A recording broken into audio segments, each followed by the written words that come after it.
I made it very clear to them. And they still talk about how when I was 19 years old, I walked into the William Morris Endeavour agency, which is, it's a big agency. It was Top William agency. Morris at the time. And I met all of the heads of the agency, and I actually said to them, I just want to let you know this is very exciting, but my priority in life is to be a mother. So I will have children, and that will first and foremost be what I focus on, and then acting will be my second career. From Mamma Mia, I'm Mia Friedman, and you're listening to No Filter. Teresa Palmer is a big Hollywood star, like a proper star. She's been in movies with Adam Sandler, and she's been directed by Rachel Griffiths in my favourite movie of all of last year, and in fact many years, Ride Like a Girl. She's got agents and managers, and she even used to date a famous actor. And yet, Teresa is one of those people who also feels like she could be your best friend. Yeah, she's Hollywood for sure, but she also lives most of the year in Adelaide with her 3 small children, her mum, and her husband, Mark Webber. She's also got a stepson, Isaac, who she's super close to, and she's on such great terms with Isaac's mum, the actress Frankie Shaw from the show Smilf, that she was actually bridesmaid at Frankie's wedding. If you ask Teresa Palmer about herself, the first word she will use, I guarantee it, is mummy. She won't say mum or mother, she'll say mummy. And that's probably because her 3 children, Bodhi, who's 6, and Forrest, who's 4, and little Poet, who's 1, are so tiny that it's the word that she probably hears more than any other, all day, every day. Talking to Teresa while she was in lockdown in Adelaide and I was in Sydney, it made me feel nostalgic for having little kids and for being pregnant, and that whole stage where you're just so utterly consumed by the little people that live in your house. Teresa's just written a book with her best friend, the actress Sarah Wright Olsen. It's called Zen Mamas, and it's a great gift for anyone who's pregnant or thinking about it. And I think you'll really love her interpretation of the word Zen too. Don't let that turn you off, because Teresa's form of Zen is very real. When we spoke, her husband Mark had just landed in Sydney with Isaac after 3 months being with him in LA, and they were quarantining in a hotel for 2 weeks before they could come and join the rest of the family in Adelaide, where they'll all keep hanging out for the foreseeable future. That's where Teresa's going to be because her whole industry has shut down. So I began by asking her what lockdown has been like as a solo mother of 3.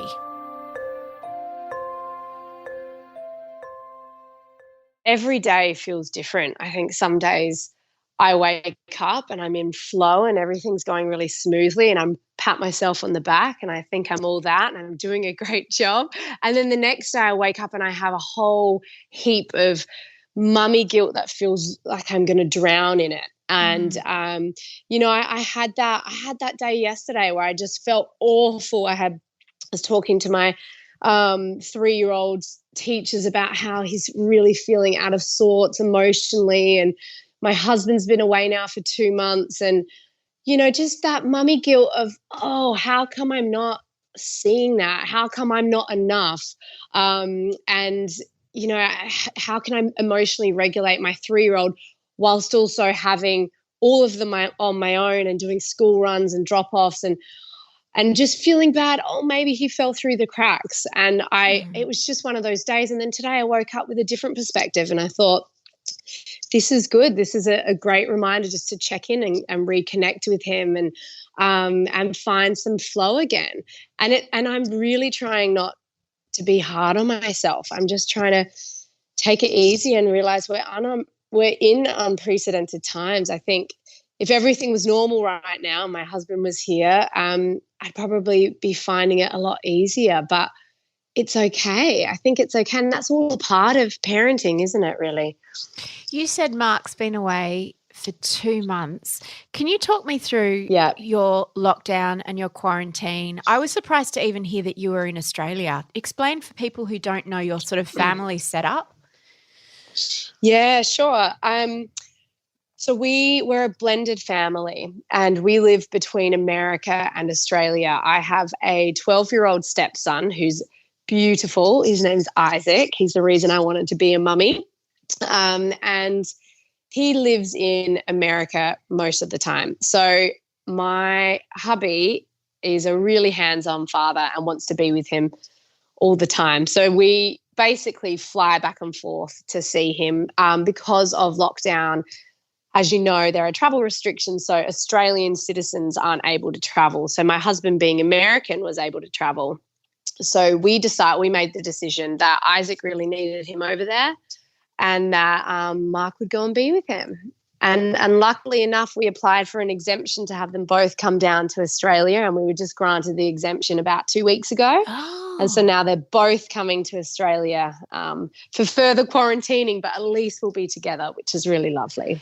2 months is such a long time. Was the decision ever thought about for you and the kids to be in LA? Yeah, look, when this all happened, we were already here in Australia, and my children, Mark and I, our biological children together, they go to school here in Adelaide, and my mum's here, and I take care of my mum as well. So we decided that it would be better to stay in Australia. Also, at that point, we couldn't leave. We weren't granted the exemptions. We had 3 exemptions denied, which was fine. And I realised that it's how they kept Australia safe, is by being really strict with the travel restrictions. And we just had to make do, and we just decided that Isaac really needed his dad. He really needed to have him over there, and I would hold it down here with the other kids and my mum, and we just make it work, and we have. It has been a really long time, though. I'm very ready to have them both back. Yeah. Such a long time. When you met Mark, and the fact that he was already a father, did you was there any part of you that thought, oh, I would have loved to experience parenthood together for the first time, because he's already done it. He's already experienced that miracle. Yep. Yes, absolutely, Mia. I really navigated a lot of big feelings surrounding that, especially trying to get pregnant. And then when we were pregnant, there was always this underlying bittersweet feeling of, oh, this isn't quite as exciting because it's not his first time, and I'm doing this all alone for the first time, and I don't get to share that with someone. And it was something that I really had to navigate for, I'd say, almost the better part of a year, having these little fleeting emotions and feelings popping in that was taking away from just the joy and the harmony of expanding our family. And I finally got to a really good place with it, where I realized that the gift that I have as a new mother to be parenting with someone who's done this before and has, navigated all the challenges before is actually what an amazing thing to be given, having that shoulder to lean on, someone who just knows and gets it. And he was profound, and also really allowed me to have my experience outside of anything that he had experienced prior with Isaac. He just was really sensitive to what I was going through, and wanted it to be as beautiful an experience as possible. So yeah, it was really hard, I think, the first year. Definitely. You have an incredible relationship with Isaac's mum, Frankie Shaw, who is the creator and star of the show Smilf. And there's a character played by Samara Weaving who is based on you, an Australian kind of new partner of her child's father.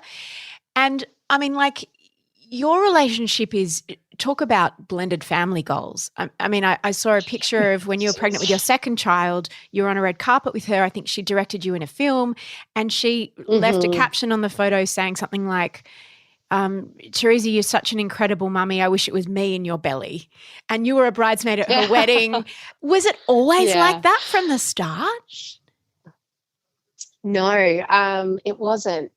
We had to really work on a wonderful co-parenting relationship. And I think the norm when you're a co-parent, you've got blended families, and it's just very complex. It's emotionally challenging. And we had to just kind of wade through a lot of differences. You know, Isaac is a hyper intellectual little boy and really emotionally sensitive, and we're very aware of our impact on him and how important it was to have a harmonious relationship with all of the parents involved. So Frankie has a husband called Zach, and so we say that we're all the parents. He has 4 parents.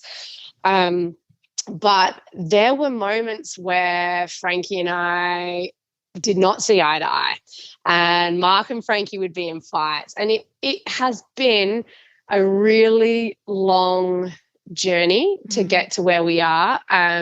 We've only actually just rebuilt our relationship. I think it went a bit wobbly for, a year or so.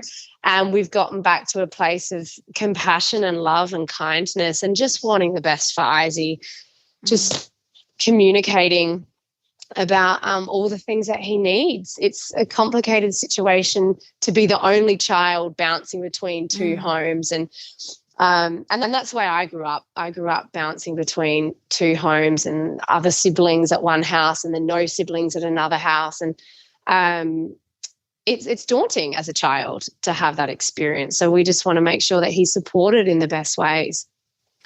You wrote in Zen Mama's a chapter about miscarriage, which you actually call pregnancy loss, and I want to ask you about that.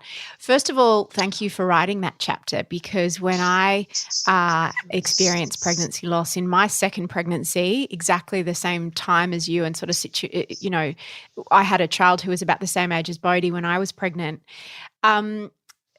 There was nothing, there was literally nothing. And because it was before the internet, I had pregnancy books, but it's almost like people think it's bad luck to put anything about pregnancy loss in a pregnancy book.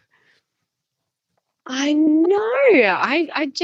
I went through something similar. I mean, obviously there was probably a bit more that I had access to after I had my pregnancy loss, but because I had a very specific loss, it's called a molar pregnancy. Can you remind me what that is? I've heard about it, but I've forgotten. Yeah. So basically I dropped an egg without any DNA in it, and that's the egg that was fertilized. So a benign tumor grows, so a mass grows, and your body just reacts as if it's pregnant. So we found out at the first heartbeat scan, and I had all the symptoms, and we went, and it just sort of, when she did the ultrasound, it almost looks like snow, just a mass. And I remember the doctor at the time she felt awful, but because it's so rare, I don't think she had seen it many times in her career. And so she was sort of trying to guess what it was. And it made it worse for me, because she was like, was she a bit excited? It could have been. She was a bit excited. Actually, 10 specialists came in like, oh, what is it? Could it be conjoined twins that didn't make it? Could it be this? Could it be that? I felt like such a freak. And here I was with my little boy. Bodhi was in the room, and I'm just sobbing, and people were, really excited about this anomaly. What is this? What could it be? And I was just breaking down, and I had no one to talk to. No one had experienced that same sort of pregnancy loss. And then also they were talking about, if a molar pregnancy isn't found early enough, it can actually continue to grow after it's been taken out of your body, and some people have to go ahead and get chemotherapy, and it can turn cancerous. And so it was quite a serious thing. And I just didn't feel supported enough. And I was quite embarrassed, actually. I felt a bit embarrassed and ashamed. And I just sunk into this hole of not wanting to see anyone. And I had to jump straight into a movie. About 3 weeks later, I was filming. So I just squashed the pain. Yeah. And I channeled it into my work, I think, ultimately. But I had never read a pregnancy book that dedicated anything to pregnancy loss. I mean, there might be one little sentence, and we thought, actually, that's not accurate. So many women experience loss. Why can't we have an entire chapter dedicated to all the different kinds of losses, what grief looks like, how you might feel after you get pregnant when you've had a loss? I had an anxiety-ridden pregnancy with my rainbow baby because I was just expecting it to happen again. So, yeah, that's why we included it. The scene that you describe in the ultrasound room is so vivid to me because I experienced something similar. Fortunately, I had my husband there with me, but I have realised only recently, and this is 20 years later, I have anxiety, terrible anxiety and anxiety attacks often when I go and have scans, any kind of scans like mammograms or ultrasounds for anything and that second pregnancy afterwards was very hard. Yeah, it's very hard to process, isn't it? Because you can't, especially when you've already had you're lucky enough to have had a healthy baby, you think, I can do this. Yeah. Yeah, I think it's just so unexpected. You're in this big happiness bubble. You're so excited. And I think when you get pregnant, the moment you see those 2 lines on the pregnancy test, you start envisioning who that baby is and, you know when the baby's coming and the age gap between your children, and all of a sudden that's all ripped away from you and you're grieving the idea of who this baby would have been. And I remember just sobbing and saying sorry to Bodhi, my toddler. I'm so sorry. I'm so sorry. I really thought you would have a sibling close in age. And then I started really obsessing over this age gap. This was my big conundrum, was just what's it gonna be like? Why they're gonna be too far apart in age. And it was just so much anxiety. And not enough support, and also not feeling like I really wanted to share my story with many people at the time. I just didn't know anyone else who had been through it, and I just thought, why did my body do this? What did I do to deserve this? It was a really interesting time. The shame and the guilt is something that's just so interwoven through motherhood, and even before you become a mother, right? It's what you were saying about you felt guilty when you weren't present enough for Forrest, and I certainly felt it when I had pregnancy loss, and people feel it around infertility. I have a girlfriend who had a premature baby and she feels guilty and ashamed. Tell me about your it sounds like a semantic thing, but calling it pregnancy loss instead of miscarriage. I thought this was so enlightening. I'd never thought about it before. I just started breaking down the word miscarriage. Yeah. And I thought so to miscarry something, again, puts the onus on the mother. It's shame, it's guilt, it's the mother's done something wrong. She's miscarried her baby, somehow which isn't the case. Up. And that's how it feels at the time, doesn't it? Yeah, that's right. Yeah, and then the responsibility is on the mother. Yeah. And the majority of miscarriages have nothing to do with any of the mother's actions. And I thought that the word miscarriage actually it isn't a fair word. It doesn't fit. And what it is we've lost our baby. It's a pregnancy loss. And so Sarah and I decided that we wanted to steer away from that word. We wanted to really say what it was. It's a pregnancy loss. And you grieve as though you've lost your baby. I mean, it's a really horrible experience, a traumatic experience. And Sarah, my co-author of the book, she had her very first pregnancy loss during the writing of the book. And she went back and she read the chapter that we wrote, and she said that it was she felt like she was getting a big hug. And we realized that solidified the fact that it was necessary to include such a detailed chapter dedicated to pregnancy loss. It was beautiful what she wrote about how she was meant to be writing the part in that chapter about how to be a supportive friend, and then it's what she didn't expect was for it to happen to her, and she ended up writing something very different. That's right. Yeah, it was a really shocking experience. We'd almost finished the book and we were doing the final edits, and then she rang and said that the same thing happened to her. She went in for the scan and they couldn't find the heartbeat after she had seen the heartbeat 2 weeks earlier. And she found it quite therapeutic, actually, writing her story out and changing her little piece in the book. And that was probably for me the most impactful experience during writing the book was what happened. Between us as well, it just brought us even closer. Getting through that together was really, really hard. The career that you've chosen, is it a good one or a difficult one to combine with motherhood? I love that you say, is it a good one or a difficult one? Full stop. Yeah, that's true. Quite too. an interesting question. Yeah, well, the combination with motherhood, I think being an actor does lend itself to the balance of mothering and working, because in my situation, you do have you can bring your child to work, which is a luxury that not many other people get to have. So I have always felt very lucky in that I'm in an industry where they embrace working mothers, and they'll set up a trailer for you and you can bring your children to work, and we have a babysitter that'll come. My mum will come, or my husband brings them in, and I can breastfeed in my trailer. And I definitely was very communicative with producers about the sort of parent that I am and how I want to have my kids around. And I want to be able to breastfeed on demand.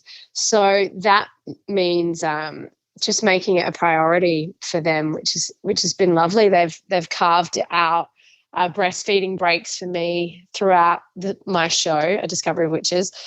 Contractually, if the baby needs me, I have to stop, and I get as long as I need to go and breastfeed. And then I come back, and it was a dance around when Teresa's breastfeeding. So it's been, I have to say, in my experience, I've felt very held and supported and encouraged as a working mother. Is that something that you get to ask for when you reach a certain level of success? I imagine that's not something that's available to the person who works in catering and the person who's a supporting actor. Like, that's because you've got a degree of power now due to your success, right? Yeah, I think so. I don't think, probably when I was starting out doing extra work, I did a lot of extra work on McLeod's Daughters and various other Wolf Creek. I can't imagine that I would have been as supported in that situation. And I think that was probably, I had a bit of fear when I first became pregnant about the impact it would have on my career. But because it was always my dream to become a mother, I just decided to put any of those fears aside, and it would unfold the way it unfolds. And if I have to find a new career, then I'm just going to have to. And that was my reasoning, and that was how I felt okay with jumping into parenting at the point that I was at in my career. But I think you're right. Like, not probably hair and makeup, that's a bit easier, but catering, no. They probably wouldn't be allowed to bring their children to work, and that's a really unfortunate thing. It's, I guess, finding the balance. Yeah. Is there a moment in Hollywood where you feel like you can kind of exhale and go, yep, I've made it? That's funny, because I asked Reese Witherspoon this question about 10 years ago. And I was like, oh, you must just feel so relieved now. You can get any job you want. You can. And she was like, I don't think you ever feel like that. I don't think you ever get to a point where you just feel like that. And I totally understand what she means. And she's the top of the top of the top. And I think even then you're in a position where those actresses are trying to curate their careers and plan out the right moves and take on the right projects and develop things. And I certainly don't feel anywhere near feeling like I can just take an exhale, but my priorities have shifted. So since I think before I had kids, there was a specific trajectory. I saw my career in a certain way, and I had I had goals that I really wanted to meet. And since having a kid, I think my idea of how my career looks and what it should be has really, really changed. And now to me, it's more about, what fits into my family dynamic? And does this work with where we're parenting, where we're raising the children? How do we still keep our home life in Adelaide? Can I pop off and do a movie for 3 months and come back without it upsetting the family dynamic too much? So it's changed for me, and that's a choice. Like I really have decided that I can't have all the things I thought I wanted before I had babies, and have this rich, beautiful family life and be as involved in their lives as I want to be. I haven't figured out how I can do both things, so I've decided that really my focus is family, and if I get to continue doing acting in some capacity, then I'm really blessed, and that's wonderful. Does that make for some difficult conversations with managers and agents? Who would love it if you would just, cross your legs for a while and stop making babies and just go hard? Definitely. I've had producers I had a producer shake my hand and say, please don't have another baby. Please just finish doing this series and don't have another baby. I had agents say, well, you're done now, right? With 3, you're all done and you can focus back on your career. I have an agent who I haven't heard from in about 18 months. And I'm sure it's because he thinks that I've just off having children and I don't care about my career anymore. And that's the reality of the situation, I assume. But I made it very clear to them. And they still talk about how when I was 19 years old, I walked into the William Morris Endeavour agency, which is, it's a big agency. It was William Morris at the time. Yeah, top American agency. And I met all of the heads of the agency, and I actually said to them, hey guys, I just want to let you know this is very exciting, but my priority in life is to be a mother. So I will have children, and that will first and foremost be what I focus on, and then acting will be my second career. And they all burst out laughing, and they thought it was hilarious. And never had they ever had an actor come in and announce that, especially at 19. Wow. Do you think they wrote you off because of that? No, I don't think they thought I was serious. I think giggle, and then they just threw me into the machine. But I definitely, I still have 2 of the same agents, and they bring it up all the time. You told us that this is what you were going to do. Do you ever feel, I think I know the answer to this, but I'll ask you anyway. Do you ever feel torn where you go, I'd love to do this project, but it's going to put such a toll on my family, or I want to get pregnant again and it's not going to work? And can you think of any opportunities that you've turned down? Yeah. Let me think about opportunities. Things have definitely come up. There was something that I was going to audition for, and there was only a couple of us auditioning. But it was shooting in New Zealand for 9 months. And I was like, what does that look like? Like, how do I do that? Even just pulling my children out of their schools here in Adelaide to relocate them to Wales for 6 months every year has been really challenging. That's where you film That's Witches. where I film Discovery of Witches there. Yeah, and I think the first year it was fine because Bodhi was 3 and Forrest was 8 months old. And now the second year, last year, I noticed that I was getting feedback from the boys' teachers saying, they feel a bit unsettled. And it's not only am I taking them out of their environment in Adelaide, mummy's working 70 hours a week. Jesus. And even though I'm racing home to do bedtime and I'm sleeping with them at nighttime and having them come to set, they're so used to having just me as their primary parent from the moment they wake up to the moment they go to sleep. And so when I'm not working on the show, I'm a stay-at-home mummy, and I love it, and they have all of me. But then the contrast between working mummy and stay-at-home mummy, it's a lot for them to process.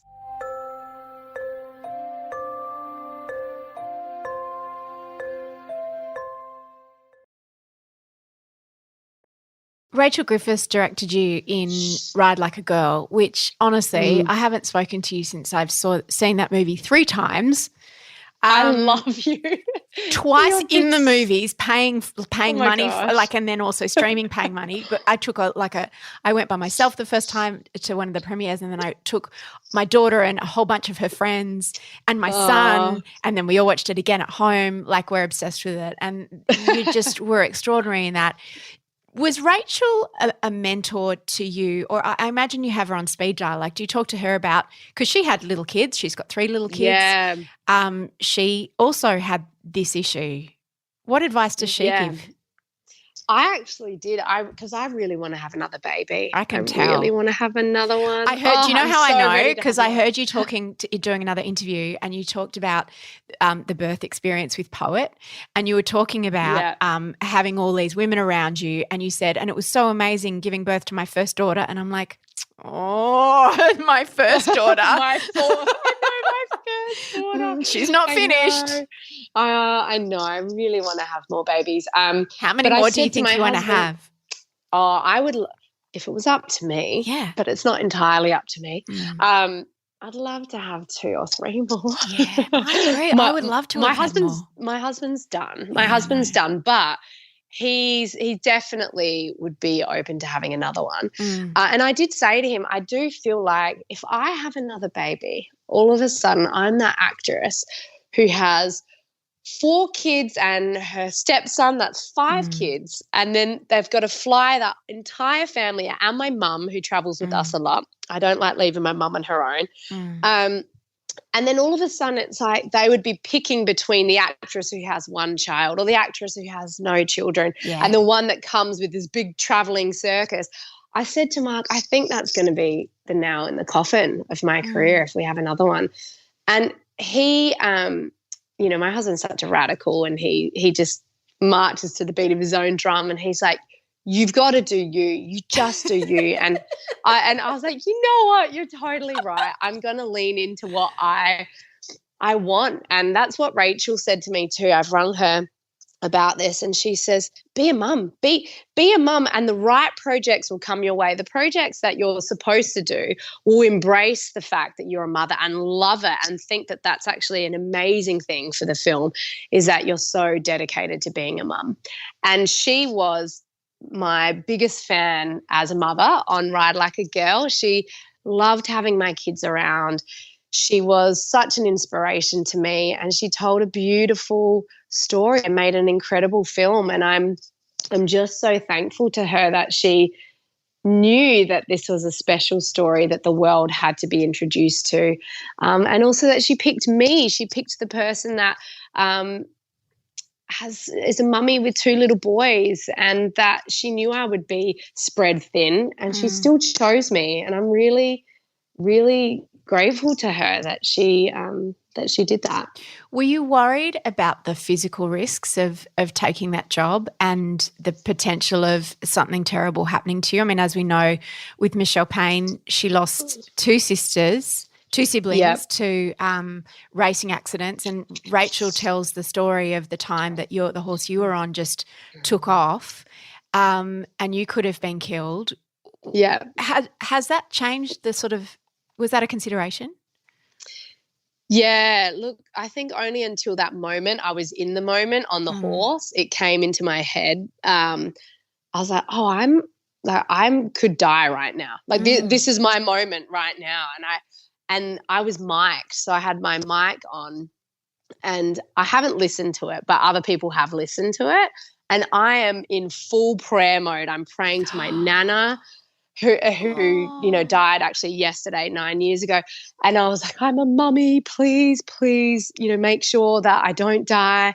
And I really thought, and I really believed that something horrendous was going to happen to me in that moment. I don't really remember it, but because I've heard it from a lot of people, I had that experience on the horse, and I was pretty traumatized afterwards. I had a good 2 months where I just spontaneously burst into tears. And I guess I didn't expect anything like that to happen, because usually film sets and TV sets are so safe. There are so many procedures in place to ensure that actors are really safe. And you're not really doing any of the proper riding. You're doing a little bit of the trotting and the cantering. And it was just a series of unfortunate events happened in a space of about 20 minutes, and boom, that was the result, was that we had this really scary situation. But after that point, and how much I was shaken up, and just seeing my mum was there, and just seeing the impact of that, I just thought, oh, never again. I won't do that again. So I'll be using stunt doubles from now on. And after that point, I didn't really do a lot with the horse. I did a lot of the walking stuff, but it was really, I think it shook everyone up so much that we changed some of the safety things on the film. And yeah, and I'm probably not going to, I won't do that again. I know I won't do that again. Yeah. That character was such a beautiful, positive energy about that character, about Michelle, who is actually a person.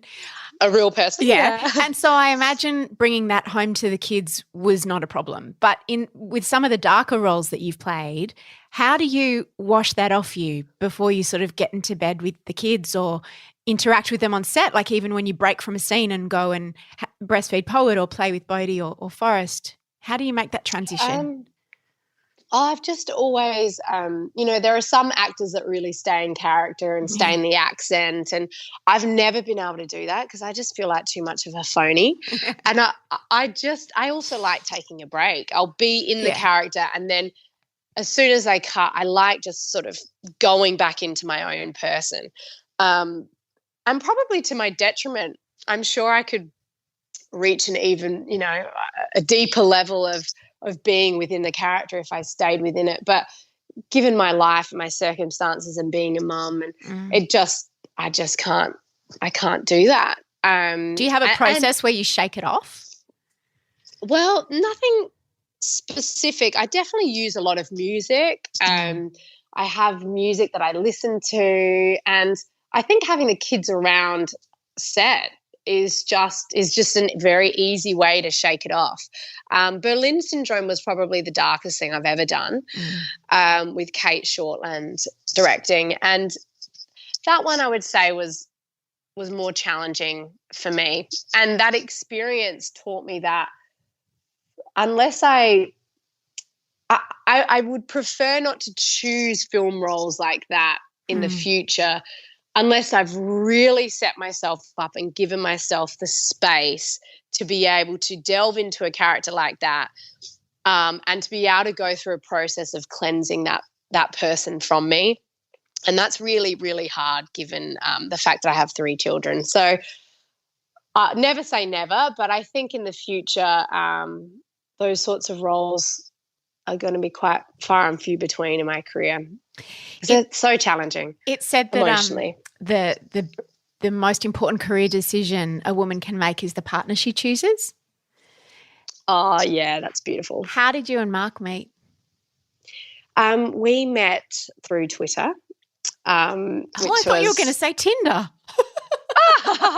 Through Twitter, over Twitter, social media.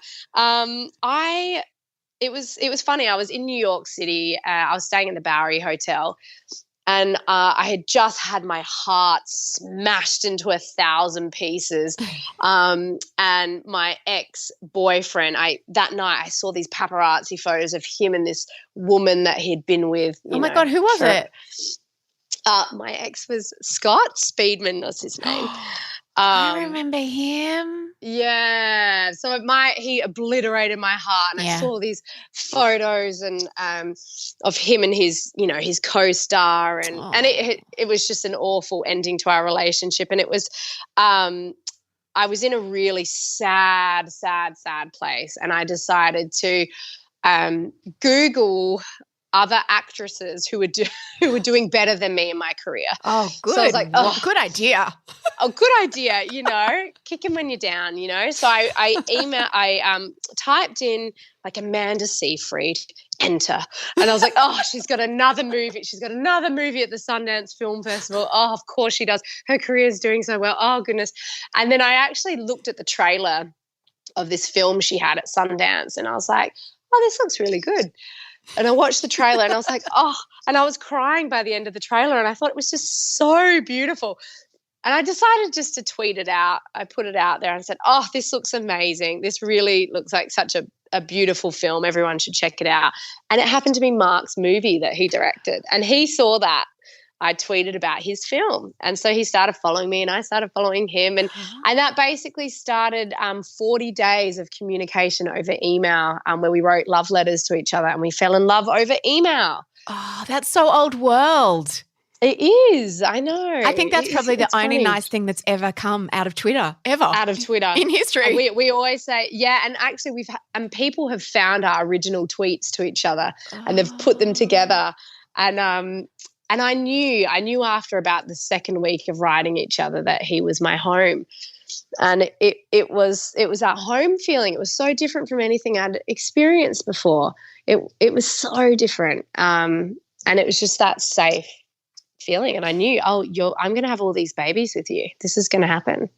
I've heard you say that you two say to each other, we have each other's user manual. Yeah, we do. Yeah.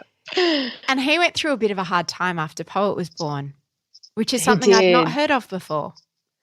Yeah, look, I have a beautifully artistic, deep thinking man for a husband. And he grew up as a homeless boy on the streets of Philadelphia in the most violent neighborhood, living in cars and abandoned buildings and, as poor can be. And so he's a deep feeler and thinker, and he was really triggered by her birth, and maybe because he seems to think that it was something about being his first daughter. He just had this insane protection over her, and he really went through postpartum anxiety. So it was about a week's worth of not wanting anyone to touch her apart from me, obsessive with, not having anyone over. He thought that she was deaf. She didn't pass her hearing test, and I knew it was because she came out and she was a little bit gurgly and she was quite a mucusy baby, and I wasn't worried. And she was also nursing when she did the test, so he thought that she was deaf and that, something was going to happen to her, and it was a really challenging week. And I was angry at him because I wanted to experience falling in love with my little girl and folding her into the family dynamic and making sure the kids were transitioning okay with this new sibling. So it was a really challenging time for us, but he got through it. We just had to talk about it, and I know him. I know him so well, and I knew he was starting to go down that path. And we just had to sit in bed and talk. We talked for about 6 hours, and we unpacked it all, and we realised that that's what he was going through.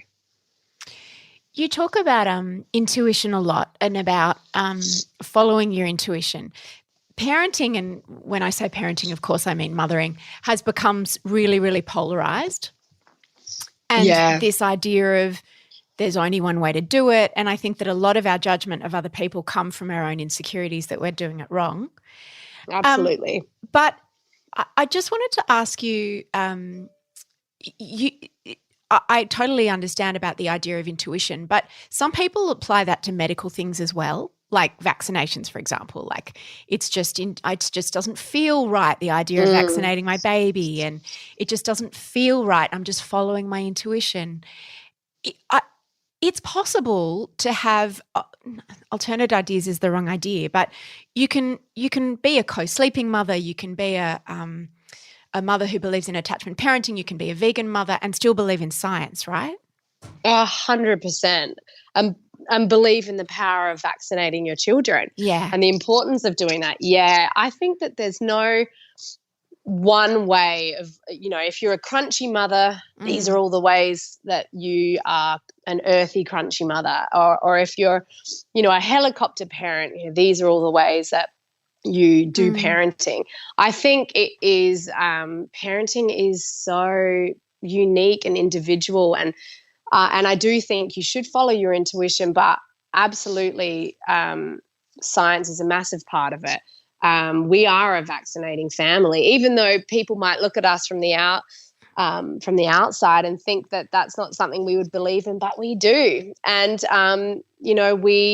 I co-slept with Bodhi until he was 3. I still breastfeed Forrest right before bed. He's 3.5. He's almost done on the boob, thank God.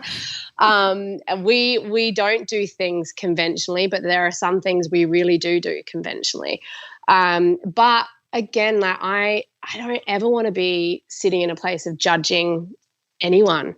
And I think there's such separatism in parenting that your Zen Mama and our book, what we really tried to do is create a platform for everyone to have a voice. Like there's enough room for everyone's opinions and thoughts and ideas and ways of doing it. And if you stay so rigid and dogmatic in your one belief of how something has to be, I don't think there's any room for growth as a parent. So I'm always learning, and that's just where I sit. I try and humbly sit there, and yeah, it's a unique thing, isn't it? If you have a small crush on Teresa Palmer now, keep your ears peeled for an interview that I'm doing with her on another podcast that I host, Lady Startup Stories, because Teresa, in amongst all of this, has started a side hustle so that she's got something to fall back on if Hollywood doesn't work out or if she decides to have more kids and it becomes incompatible with her career as an actress. You can get her book Zen Mamas at your local bookstore, which should be open again, so please get in there and support your local bookstore. Until next time, friends, take care.